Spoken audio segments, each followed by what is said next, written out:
This is Andrew Bassett with Things That Go Bump in the Night, Episode 1. Episode 1. So, what is Things That Go Bump in the Night? What's it all about? Essentially just weird anomalies that have no scientific explaining.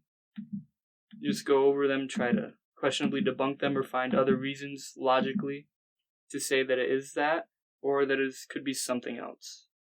Sort of like bringing balance to the information. Instead of saying, oh, you saw an alien, you look into it more and say, oh, it was just something else, it was just a weird cloud formation. Or if you say you've seen a squatch, it would just end up being a black bear, or just you were too tired and you started seeing things on trees. So what's your opinion if you can't find an explanation for it? Does it still stay cryptid, or do you try to find... I would try my best to find an answer for it, and if it comes up there's none, leave it at that, because I did not see it. I could not say that it is what it is, or if it's not, because you can make up a story that could come to the conclusion that is that if you say you saw a Bigfoot, everything checks out. If I can't debunk it, I'll just say it could be, it could not be. So kind of like open-minded, and then yes. Moving on.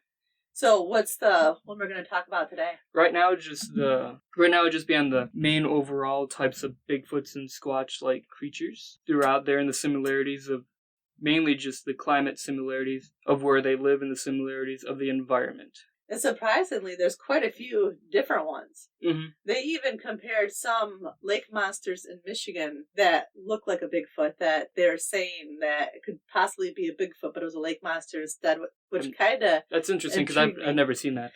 That one was, I think, the Dewey Lake Monster, and it was actually like a small-time thing in Genesee County. And it's one of those things where if you ask them, they say, yeah, it existed, but they don't want anybody to investigate it, so it's almost like it's something where it was a good tourist attraction. Just as a tourist trap, and they don't want anybody to bunk it. Yeah. Okay. Because I know they're like the skunk ape down in Florida, and there's some in the Philippines and Indonesia. They're not the over 7 foot tall normal Bigfoots. They're almost hobbit size and about normal size to little things. That's weird when you think about, because when you're thinking about a Bigfoot, you're thinking about the descriptions you've always been told, where they're tall and they're huge. Bigger than humans, at least the average size. So they're definitely something that you would be able to smell before you saw them. Yeah, like the skunk ape. That's where it gets its name, from the smell. I know, because this is where I don't think Bigfoot's like a separate new creature, but more so of, you could say, a missing link between the humans and apes evolution chain, or just they were part of that and they just kind of sprouted off and had their own little evolution chain, because they're, like I was saying, Bigfoot-like creatures that are smaller than normal-sized humans. Well, that kind of makes sense, because if you talk about the evolution, they say that man evolved from an ape. Yeah, so who's to say that there wasn't a species of mankind who didn't want to completely They're still evolve? finding. Actually, I think a few years ago, I can't remember it now, but somewhere over in Asia, I think, in a cave, they were essentially hobbits, humans that were 3 feet tall. They found it, and they're still finding new species of humans that, because when humans first evolved from apes in Africa, there are tons of different species around. Homo sapiens was the one species that was able to survive for many. One of the main reasons was our ability to... Humans are a pack animal. They're social. They had to stay social.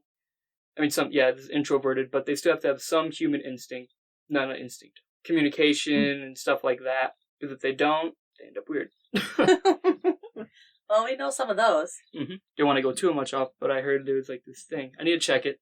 I'll just add it anyways. But it was saying like that a mother has to... It was either an ape or a human, but they have to play with the kid and interact with him so that the neurologic part of his brain, the nerves and everything, would develop right. If not, it would end up dying. That makes sense, because you see it all the time with kids who were mistreated or abused, with the babies who've laid in the crib for so long. They didn't have that interaction. So do you think Bigfoots have that kind of human interaction with their children? I guess so, yeah, because they're an ape-like creature. Because apes, if you look at them, they're too many, very similar. Thumbs, everything bipedal, everything's the same. You can say even the gender roles are almost exactly the same. That's true. I would love to have a baby monkey. Oh, you wouldn't? You don't think so? No. Cute little baby with cute little baby monkey If you have a baby monkey... I mean, most of the time, like you see with capuchins, chimpanzees, they have them. But if they snack, which happens a lot, they're violent. Chimpanzees, pound for pound, are the strongest animal. they can kill a human quickly. So what's your most believable Bigfoot that you've researched? Of course it's in Russia. The Dyatlov Pass incident, where 9 Russian hikers died. History or Discovery Channel did a whole thing on it. You've seen it. Yeah, we watched it. It's Russian Yeti, the killer lives, something along the lines of that. But basically, this group of 9 hikers went up a mountain. I think it's nicknamed Death Mountain. But anyways, they got warnings from natives. They didn't think they were warnings. They thought the natives thought they were trespassing because they were very aggressive towards them. They kept on going anyways, but as soon as their bodies were found like a few weeks later, like, you could have a whole episode on them. Oh, yeah. But they were originally thought to be found I think it was like about a month later by just a search party because they didn't have. But their reports found, don't want to get too deep into it, that the Russian military found them first. But anyways, their bodies were scattered. There's like 4 up north. They were all around from the campsite, like a few miles east of the campsite. And they left in the middle of the night with slits in their tent, ones for eyes to look out. That's the one thing they had, was they could see the slits in the tents. They had vertical and horizontal slits. The vertical slits were big enough for that they could just speed out, and they were on the opposite side of the tent. The horizontal ones were just enough to where you could like peek it, like when you peek out a blind shade, if I'm correct. So it was like they were looking at them themselves. And it was aimed towards the woods. Oh, okay. And anyways, a few miles southeast, the bodies were scattered. There was like 4 together, 3 together, and like 2 together, something like that. But when they found them, there was this girl. There was a girl with them. They found her tongue was ripped out. I think there's something was up with their eyes too. But anyway, the others had sustained injuries that could not be done by man. Skulls were fractured, ribs were broken, totally mangled bodies. And they could tell this very easily because they were frozen. All the bodies were found frozen, so preserved. Yeah, that's the one that I would have to say is definitely a Yeti, because at the time of that, around there, Russia was having this expedition, a snowman operation or whatever. They were trying to find the Yeti. All came to a stop, leading up to the death of these hikers. And they were talking too that the reason they kind of suspected the Yeti was because Yetis, they believed in that culture that the Yetis like to eat tongue, and that's why soft her tongue tissue was missing. And they were missing some soft tissue stuff too. And organs. Organs too, yeah. Soft tissue. Oh. They refer to it in that part of Russia as the mink. I don't know. That'd be a scary way to go. Oh yeah. Because they were kind of scattered too, weren't they? Where Oh, they were scattered. Some looked like they were attacked, and some looked like they were hiding for a long time. And in Siberia, it's frigid cold. They left all of their winter gear in the tents. They just bolt. That's the only one I could say it is that I would believe is. When I remember watching the video, I think the one compelling thing was, what did they say? Like, they found the journal entries. The snowman is real. The snowman is real, and they showed actual pictures. They had a picture. Yeah, so maybe we can find that picture, and we can put it up with this the recording. Yeah. But I thought that picture was really compelling because it didn't seem like it was something that you can make up right away. No, and it was taken for that era. And it was taken in a way that it was fuzzy. You had to manually focus. It didn't have the autofocus like they do now on phones. You had to manually focus. Yeah, that's a really cool picture. And what year did that happen again? It was in 59. Yeah, so it's not like not something that they had the typical things that we have now to take pictures with. No, that's why you had to manually focus. And the pictures on the film that led up to this specific picture were of the woods. The original picture, no, not the original pictures. The beginning pictures, the ones they took at the beginning, the mood was different. It was more happy with them and stuff like that. But then it started getting a little eerie, more towards the woods, sky, and stuff like that. Started changing. The mood of it changed. And then this picture was the final one they took. Because if I'm correct, that night, because they were feeling that they were being stalked, which is why pretty sure, can't speak for them, but what I think, why they're taking pictures of the woods, because if you feel like they felt like someone was being stalked, I'm pretty sure they wrote about it in the journal too. And this picture, if this is on the recording, if you can see it, looks exactly like they're being stalked. It does, actually.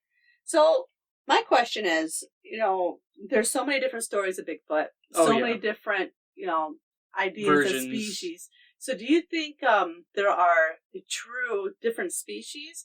Do they just call them Bigfoot because they don't have any other name for it? Or do they think they're a creation of, like, humans' fear of what's in the wild that's unknown? I don't think it's like, TV show Supernatural, but that's based off actual lore, quote, quote, of this thing that once you believe in it, it becomes actually real. I doubt it's that. Like, that you can think of a monster and it appears real, living blood and flesh. But with this, I believe there is it's like humans. We are humans. But if you look different parts of the world, there are different physical features, skin color, not bone structure, but the way it is, like, you can tell someone's German, Russian. That's true. Italian, African. We all look different. Yeah, in some way, there's difference. And then it's like the cheekbones or stuff like that. Like, because there are specific traits. Blue eyes are a white trait. And red hair. So I think it's like Northern European or something. Yeah. And stuff like that. And it's like the same thing with Bigfoot, which is why you have a Bigfoot-like creature. The Yeti, Yowie, Skunk Ape, all these other ones. There's like tons of others with different names. The only one I would say would be something different that is considered a Bigfoot was the one in the Amazon, around there. It's, it's gonna be fun to pronounce. Mapingari, probably butchered that. Because some cases, they say it's just bipedal, tall, one eye and mouth in the middle of its stomach, which of course sounds very out there. And I highly doubt there's a monster in there that's like that. But majority of the cases, and they've actually found, I think it was like a few years ago, maybe around 2015, remains of a sloth, which is what is believed to be this version of a Bigfoot. So, and that's where I think Bigfoot, like I was saying back earlier, it's not something that's new, something that's been around here. Because if you look at the natives of certain countries and places around Earth, like Native Americans, just in lore in Africa, you have it, I think in New Zealand or Australia, the natives there, it's in their legends and their stories of a human ape-like creature. So it's definitely not something new. But I do believe that a lot of the cases are fake. I don't mean fake as someone just... some of them, of course, are fake in the way that they made them up, wanting to get attention, get their name out there, just for a hoax. Oh, yeah, for like a tourist trap thing, or just, to... Brag to their friends. In. Oh, I went to Yellowstone. Hey, guess what I saw? What, a bison? No, a Bigfoot. Yeah. And then if you can have a convincing enough story, they will believe you. But others, it's like the whole thing, you wake up at 3 a.m., you think you see a man, but it's actually just your clothes on a chair. Yeah, your brain tries to true. figure it out, what is there, because it needs to make sense of it. Humans, pattern animal, have to make sense of things. That's why when there's a question, and if you're really devoted to it, you have to find the answer. Yeah. And with it, like, sometimes you'll think you hear something, and then you'll be like, oh, wait. You think back on it, and you don't realize you change it. Because, but police, when they investigate people, sometimes they can accidentally change what the person's seeing because they ask them all these questions. No, that's very true. They don't have a vivid memory of it. So they'll be like, yeah, he had brown eyes. This is just, I doubt this probably has happened. I'm not going to say it has, but probably something along the lines of this. Brown eyes, but he actually had blue eyes or something like that. Yeah. Because we've all done this where, you think of something, you think it's this, but it turns out it's this. And with Bigfoot, I think that's what it is. You think you're probably late at night, go out with a group of friends, so you're hyperactive, probably told ghost stories, so you're that little fierce sense of your brain's working. You hear something snap, you see something, you might say it's a squatch and run. But it could have been a bunny, could have been a deer, because you just see the black outline. That's true. And majority of squatch sightings, are of a black animal, which is why they say it could be a black bear. They've been known to stand up on their hind legs, and when they do, it's like they're around 2 meters tall, sometimes even higher. Grizzly bears. They say too is when the way they've tried to debunk it being a bear is that the bears have claws that stick out, but they've also said that. But Bigfoot has been known to have nails. Well, that and when the bears walk, a lot of times their hind feet will walk over their other prints, making their prints look larger. Well, grizzly bears, those have been thought to be Bigfoot prints, but upon a few cases, they aren't. They're something else. But a lot of them, I don't want to say a lot, but probably a good number of them are actually grizzly bear because their prints look a lot like Bigfoot, supposedly prints. I mean, some probably are real. It's about 50-50. There has to be some stories that are real. I believe there's a lot of things out there that we like don't even have any idea what's out there. You can't always necessarily, I think that's why it's really important that if you're going to study Bigfoot, that you're ready to be scientific and take the evidence without compromising the evidence so that you can research that evidence. Yeah, you can't just go into something, especially cryptids. You can't just, and ghosts, you can't just go in and be like, oh yeah, it's real. You have to get the evidence. Yeah, I can't say, with something like this, I believe it's out there, 100%, but to the extent of all these sightings, no. So where do you think, like, in the United States, there's the most Bigfoot sightings? Well, the data shows. One second, let me just get the map. Essentially everywhere but the plains and the desert. Why do you think that is? There's not much. One, in the plains, barely any cover. If you ever drive through and see pictures of the plains, even in Iowa, it's just straight, flat farm. So you think they like the woods more so they can hide? Oh, yeah. Because even when you, because that's just a basic thing. If you're a predator, even prey, especially prey, but they're definitely not prey. They're probably up with the apex predators like wolves, humans, bears. Because there are stories that they twist deer legs and stuff, or at least just shove them down things. But majority of them, sightings, very dense up in Washington, on the coast, the west coast. And if you look at the map, you can definitely see it. Even the east. On the east, you have the east coast, the west, the south. Basically, yeah, everywhere but the plains in Nevada, Wyoming, Utah. There's a lot. There are some in the plains. Probably have this map up so you can see for yourself. But definitely, from what I've read, a lot of them up by Washington. One thing, the climate's this is what I wanted to talk about.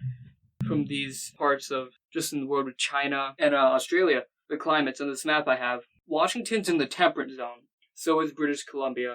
A lot of them up there in Canada were in British Columbia. So what does that mean, like the temperate zone? It's what they like? Yeah. I mean, even you can probably make the case humans like that too. Because if you look at the temperate zones of the temperate, about more than half of the United States is in it. And when you look at the Bigfoot ones, it almost matches up, almost perfectly.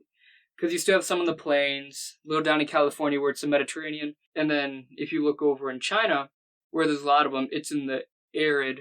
No, not the arid. There's some in the arid, but that's because it's at the mountain basin, right at the edge of the mountain, where they live in mountains too. Around there, like with the Yetis, they live in mountains. But where a lot of them are, is in the temperate zone. And even in Australia, I don't think in the one map I have, barely any Yowie sightings in the center of Australia. It's where all the people are on the east coast of Australia, where it's hot enough to be able to live there comfortably. They kind of go with what the humans do, but they just try to find places where they can still hide. Oh, yeah.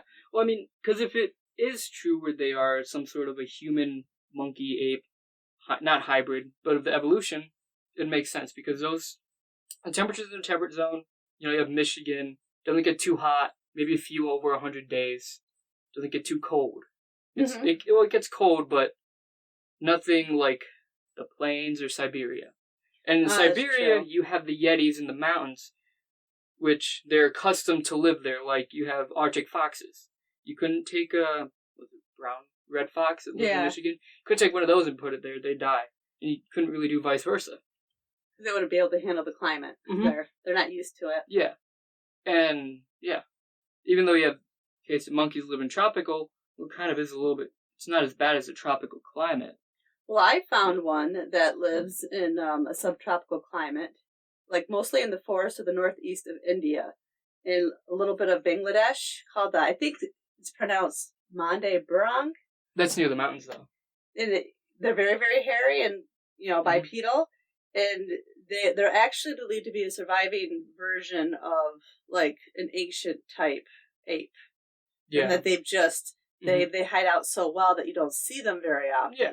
That's their version of a Bigfoot. They get up to like 10 feet tall, weigh about 600 pounds. The thing is, that's near a mountain. And so it's easier for them to hide, where they're not around a big, large population of people. They hide in the heavy wooded areas. I bet there are definitely some in the tropical areas, just haven't really did that much research on those. Now, they do say, though, because a couple of people have tried to debunk it, because there was a group that was out there in 2002 in Bangladesh. They were researching, like, tigers. Mm-hmm. And so I think his name was, the catch with that, though, is when him and his group who were, researching the tigers, they came out with a story. The thing that kind of put him on the wayside with his story was that a lot of his relatives jumped into the stories, too, saying that they've seen other mysterious creatures like the goat man and the chupacabra. I do believe it's Well, from what I can tell about the chupacabra, they have found, the chupacabra sucks goat blood. They have found, and it doesn't have hair. Ugh. And, of course, like myth to myth, cat. it changes, but if I'm correct, majority of the chupacabra is just like a hairless, four-legged creature that sucks and, like, eats goats and drinks their blood. So creepy. They found a coyote wolf hybrid that was believed to be that. Oh. Because it's hairless, leathery skin, it's ugly. Ugh. And coyotes, they eat goats. Oh, yeah. And they found it, I think it was like an Arizona sheriff found it, or Texas sheriff, down there where chupacabra sightings are very prevalent. Down near Central America. Oh, that's interesting. Did you find anything else that stuck out to you? I had some else. What were we talking about before the chupacabra? Well, I was talking about how his family had jumped into saying that's kind of, he lost a little bit of his credibility there because they jumped in saying they saw all these other creatures. So it kind of took away with... I could see how that would do that. Goat man, that's in Texas. Don't know for sure. Because I know there's a whole goat man bridge. Oh, we'll have to research that one too. Ghost Adventures did a TV show on that. Saying they saw these other creatures, was it a lot of his family? It just said a couple of his family members, so it didn't say a lot of them. The only thing with his family jumping in on that was they weren't even a part of the group that was looking for tigers. Did he have them jump in, or did they just... It looked like they just jumped in on the bandwagon they just jumped in on the bandwagon. That would ruin his claim to fame, but I wouldn't totally count it out, because unless he was in on them jumping in, then maybe I'd still be skeptical, but... Yeah, but no, let me go back. They were in some kind of forest ranger type, and they were conducting the surveys at the tigers because they were like causing problems around the tribes. Yeah. And they claimed that they saw, the critter. They were a team of 15 strong. Nobody, of course, had a camera with them, but they all saw him at the same time and described him the same way. So all 15 had very similar... Yes. And then the story was credible until his family started jumping in and saying they've seen that creature, but they've also seen the goat man and the chupacabra. But a lot of chupacabras in Central America. When they started investigating, they did get villagers around who described this species of Bigfoot. So it could be the family was just wanting the attention. I bet or they just feeding wanted off the of attention it. And tried to just jump in on the bandwagon. And they also claimed that as they did more investigations, like in 2007, some people reported seeing the same kind of species with two larger and then smaller ones as if they were a family. Mm-hmm. So I kind of found that fascinating that they would, I guess it's not like, I don't know if you would consider unorthodox to have families. No. Especially if they're like the human nature. Here's just one thing on this one site, probably pull it up. It's like a map of Bigfoot sightings. Not all of them, but just of the species from around the world. Agogui. It's the dot. It's on Eastern Africa, on the shore. Portuguese East Africa. The description of it is, as we watched the East African coast from a Japanese cargo ship, two little brown men walked together out of the bush and down amongst the baboons. They were certainly not any known monkey, and yet they must have been akin, or they would have disturbed the baboons. They were too far to be seen in great detail, but these small human-like animals were probably 4 or 5 feet tall, like the hobbit height. Oh, Smaller than well, not exactly hobbit, but around the hobbit size. They're not exactly up to the average humans. Close, but not around 6 feet. They were probably between 4 and 5 feet tall, quite upright and graceful in figure. At the time I was thrilled, as they were quite evidently no beast of which I had heard or read. Later, a friend and a big game hunter told me he was in the Portuguese East Africa with his wife and 3 hunters and saw a mother, father, and a child, apparently of the same species, walk across the further side of the bush clearing. The natives loudly forbade him to shoot.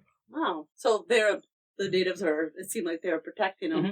And these animals are, I'm going to say probably 100%, the whole nuclear family, mother, father, and kids. Because of the apes, I'm pretty sure, I haven't looked into it, but majority of primates, all of them, I think, you have at least a mother. And then the males would, lead the pack or something. And this one, it would make sense. They definitely don't travel in packs, or at least big ones, because then they would have definitely been found if they traveled in big numbers. Oh, that's a good point, yeah. I know one of the things that people say, we would have found one yet. Well, you pass so many animals just in a simple walk from a woods that you wouldn't know there. Because snakes, you don't see a snake every time you go outside. No, you don't. But they're definitely there, especially when you go in the woods. Well, they spend a lot of time trying to hide from... And they sense the vibrations and they can tell. Like deer. Rarely see a deer when you get walking close. Yeah, that's true. You can see them from the car, but you're from a car and they know that the cars are in the road. They're used to cars passing. But when you go somewhere where they aren't used to it, and even if they know humans are out there looking, and humans, they make a lot of noise. When you walk, you talk with friends, you make a lot of noise. And they've been known to be curious, but they always keep a safe distance. Yeah, or they can see you, but you can't see them. Yeah. And when they're black, brown, sometimes even gray, the black and brown would blend into a tree. That is very true. And if they don't travel in these, I doubt they travel in these huge packs. Probably not even less than the size of wolves. Maybe just there. You won't see them because they'll be behind trees. And they'll peeking out every once in a while. You'd probably look, see it's a branch. Have you seen it? On these rare circumstances where they do come out. It's almost like luck of the draw type thing. Right place, right time. And that's where you kind of have to... I mean, I get a lot of these are in, the culture. Not just Native American, but of that area. The town culture. With these things like it's a tourist trap. Yeah, there's definitely some out there. Which makes you kind of wonder, are all these ones that people go out there and say true? Huh? Well, there's one in, there's a couple of different ones in Canada, but one is Old Yellowtop, and there's been several different sightings of him from 1906, and they've seen him all over. I think one of the first stories where two prospectors had spotted the ape man, but he has a blonde hair. Huh? Canada, I think? Yeah. I think I heard of that one. Except for he has blonde hair versus... the brown, but... Yeah. So I wonder what's the difference. Obviously, I wonder if they meant Yeti, blonde. Because if it was a dirty blonde, that could go with the brown. Well, the way they describe him is, it's just the top of his head that is the blondish color. I guess that could happen, because, with dogs and lots of other animals with hair, fur, and feathers, there's discoloration. It's not all one color. You have birds, red, blues, and all these others. It's dogs. Just their way of adapting and blending into the environment. I guess that would help them look more like... The blonde would probably just help them blend in, where it would make them look like it was just a reflection. If they were down, just look like the reflection of the sun, maybe. This one, I think, he is spotted, quite often around, Ontario, Canada. And he's about 7 feet tall, and, they compare him, obviously, to Bigfoot. His only difference is a blonde patch of hair on top of his head. I guess, there are humans that are, albino, and their, eye colors, I think it's a weird silver or blue. That's not your normal blue. And there's, people have red eyes naturally, pink, purple, even black. It's a deformity, almost. It's not meant to be there. It's just something's up with the genes, which that could be why it has the blonde hair. Well, there's another one that's called Nukluk, and he's another Canadian cryptid, and he is from the Nahanni Valley of the Northwest Territories of Canada. They call him the man of the bush, and he started being reported in the National Park Reserve. What's the valley called? It's the National Park Reserve Nahanni Butte, and he started first being spotted between April and June of 1964 by John Baptist and several other men, and a little boy Baptist. Yep, and a little boy named Jerry. I don't know what is that a common name? It might be. Sounds familiar. They were a lot of people who are trapping. So obviously people who get way out deep into the woods are the ones who are seeing these types of Bigfoots, obviously, because they don't want to be around people. Yeah. They'd rather be by themselves. That would make sense, because even if they're a big predator, you don't see a bear every time, or wolves and all that. That's true, and you're gonna see them when you're least expecting it. And normally that's when, and sometimes you stumble upon them, which is some of these are. They're fishing, hunting, hiking, and they stumble upon a Bigfoot. Just by accident. Mm-hmm. And it's surprising, too, when you research the history of how far back the sightings actually go. They go pretty far back. Yeah, this isn't just like a new thing. Since it's they were heard about settling, more, but... Since settlers came, and even prior with Native American legends. Yes. Yep. Which is where I have trouble saying they don't exist. Because if they've had that long of a track record, even if they were bears... It's sort of like they know what a bear looks like. It's like an old wives' tale. While you know the story you're hearing right now isn't necessarily true, you know that there's a part of the story that is, because it originated somewhere. Mm-hmm. In some shape or form, it has some kind of truth to it. Now it might not have any, but at some point it started based on a little bit of truth. And that's like with ghosts. I bet there are haunted places. I bet people they've seen apparitions. They've had things thrown at them. They've been hurt by them. But now... because it's the more people, the popularity of a ghost. Mm-hmm. You know, everybody knows about a ghost. Everybody knows about Bigfoot. Everybody adds to the story, just like a good fish story. It started off a 12-inch bass and then ended up a 24-inch bass, then 36-inch bass. Yeah, it just keeps getting bigger and bigger. And, like, because you can say a lot of things are a ghost. That's a cupboard true. opened. Mm-hmm. Well, you could have left the cupboard open. The house could be off. You could have just had a cup fell off. Well, gravity's done that multiple times. If it's not on surface stable enough, it'll fall right off. Yep, that's why evidence is so important. And like at night, they do all these investigations at night. But when's your brain the most tired, and when's it going to be the most active? Well, tired at night because you've been up all day. The most active and looking for everything is at night because you can't see in front of you, and you need to know if something's there that wants to hurt you. It's a basic survival instinct. You're on high alert. So when something's going to move, you're going to hear a creak, you're going to shift all to it. And you're going to think you've seen something because you're going to move, and there's going to be this little peripheral vision looks like it's going to move because the shade of the color is going to be different. Yep. I think that's why investigating and finding your own evidence is so important. And so what else? What else stood out to you when you're researching Bigfoot? There's been sightings on every continent of some sort of ape, except for Antarctica, that I know. And that in itself is fascinating because it leads you to believe, okay, there's some truth to it. Mm-hmm. You know, even if it's a large ape. I think what's fascinating is the idea that a Bigfoot, where we've talked about evolution, man's evolved so much, and then you have that Bigfoot who evolved, but hey, just decided that I don't want to domesticize. I want to stay out in the woods away from people, and then you have the apes who haven't gotten as far. Because there's this interesting theory. It was of a Native American tribe up in British Columbia. They were saying that part of the Bigfoot was because there was like these people, I think they got banished, exiled from a Native American tribe, and they just like a group of people, or they willingly went out. But either way, they went out into the wilderness, and you know how pigs, you let them go one generation? Of course it's one generation, but in one generation, pigs in the wild turn right to boars, wild hogs. What they were saying with humans, it just took a few generations, and because they have to adapt. Yeah. They can't put the clothes over. They don't have the huddle ability. You had to grow fur. You had to get bigger, stronger to live on because you didn't have all these people for protection and all that they kind of just adapted to that, which would kind of make sense in that area.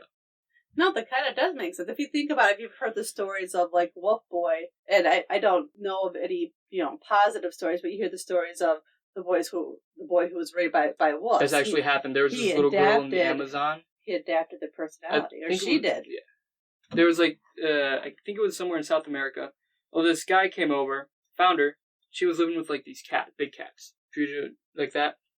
Bring her back to Europe. I think it was like London, somewhere in the UK. She died very quickly. Smallpox, all these diseases. Because she was accustomed to all these diseases there. Yeah. And she adapted to live like a cat, to eat all that. When you bring her back, she was exposed to all these other things. Just killed her. She couldn't handle it. Really sick, and she eventually died within a year. Oh, that's so sad. But yeah, that would kind of make sense, because that's what a lot of people... I want to say a lot of people, but one of the theories of where Bigfoot is just a older human Homo sapiens species. I don't know which one it is, because there was a lot of them at the beginning. Like I was saying earlier, they just died off. They couldn't adapt. These ones probably didn't die off. They probably just didn't fully evolve to the point of where we have now, but they were ape and strong enough to survive. Mm-hmm. And then they probably came over on the land bridge. Same as how the Native Americans got to America and slowly migrated down, following the animals, which is exactly what they would have done because they're probably nomadic. or at least enough to where they'd know where to follow deer when they see them go out of the way. They'd look further and further, but probably eventually found themselves everywhere. And if they are, to explain why they're in Australia. And all these, I don't know, maybe there was like some sort of land bridge that they could have got to those islands, or maybe they were just there from before. Because I don't know about that. Like when they were, how they got to those places. What I find it fascinating about the Yowie in Australia is they actually have marketing there. You can literally buy Yowie chocolate eggs. So they really embrace that whole idea. Oh yeah. And put it out there. They celebrate the strange diversity. Yeah. I kind of like that. I'm just trying to figure out how they would have got to there. Because, I mean, I'm pretty sure, I bet there are some there, but I don't know how they got there. We'll have to figure that one out. Now, they do have, like tribes that have claimed that they have coexisted with the Yowie. I think there's, like, 2 different tribes.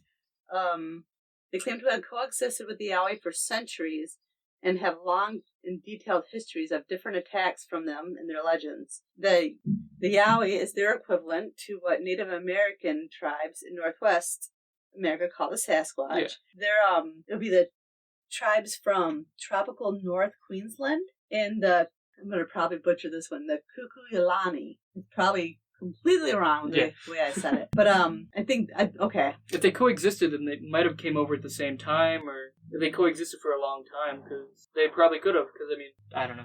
They grow between 6 and 10 feet tall and weigh up to 1,000 pounds.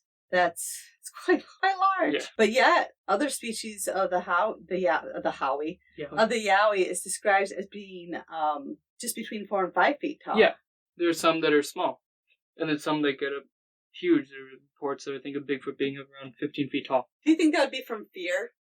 Just people going out there and being afraid and going, it's 20 feet tall. But I bet there's some that are up around 12 feet. If this is a new species, it would be, well, the FBI recognizes Bigfoot in its database because they have found samples of teeth, hair that match no other species known to the database, which is all, I'm pretty sure they have almost all ones on Earth. And it's primate. It's a primate hair. So they're not sure what it is, so they're... Yeah, and it came from people that said it was Bigfoot. Mm-hmm. So. Well, that's fascinating. But I guess if the people did coexist with the Yowie for a long time... You never know. Maybe it could have just, like I was saying, how they pop up as different species. Maybe they didn't migrate, because there are monkeys in South America that were there. Already. And then maybe there was some sort of... Pretty sure there are no primates in Australia. Huh. See, so that's fascinating. Like, there's another one that's in the rainforest regions of Sumatra, and they call them Littlefoot, or I believe I think I've heard of those. It's pronounced orang pendek. Orang pendek, yeah. Okay, because that's what it kind of just reminds me of orangutan when I look at it. Well, they're orange. Is that I'm why? Pretty sure, or something like that. But he's really short, and it's the name's for short man, and he's powerfully built, extremely strong, but he's only like 4.5 to 5 feet in height. So that's maybe because I know there's monkeys. Maybe they came over when they call them the mini Bigfoot. Wait, they were ancient. Okay. So if there's Native American tribes, not Native American, Native Australians in Australia, then they're very well when they migrated, the animals could have went with them. That's true. Because the Yowies are about human size. Mm-hmm. They're shorter, but about. And if they coexisted with them, there was some kind of relationship. There had to have been somehow they got there. There had to have been some point that they would have moved. Well, we'll have to research that one a little bit. Definitely. So you have anything else? Nope. Nope. This is the first episode of Things That Go Bump in the Night. Thanks for listening. That's right. We'll talk to them next time. Yeah.